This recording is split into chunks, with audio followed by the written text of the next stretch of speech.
ನಾವು ಯಾರಿಂದ ಉದ್ಧಾರ ಆಗಬೇಕು?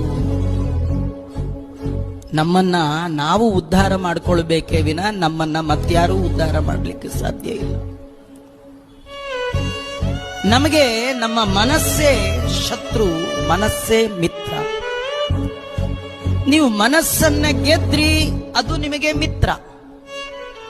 ಮನಸ್ಸಿಗೆ ನೀವು ಸೋತ್ರಿ, ಮನಸ್ಸು ನಿಗ್ರಹ ಮಾಡ್ಲಿಕ್ಕೆ ಆಗ್ಲಿಲ್ಲ, ಅದು ನಿಮಗೆ ಶತ್ರು.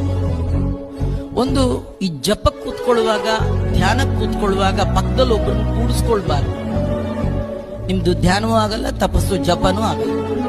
ಅದು ಮಾತೇ ಜಪ ಆಗ್ಬಿಡುತ್ತೆ. ಒಂಟಿ ಯಾವಾಗ್ಲೂ ದೇವರ ಧ್ಯಾನಕ್ಕೆ ಕೂತ್ಕೊಳ್ಬೇಕು. ಅದು ನೀವು ಪರ್ಸನಲಿ ಅನುಭವಿಸಬೇಕಾದ ಆನಂದ, ಶೇರ್ ಮಾಡ್ಲಿಕ್ಕೆ ಬರೋದಲ್ಲ. ಏಕಾಂತದಲ್ಲಿ ಕೊಡ್ಬೇಕು. ನೀವು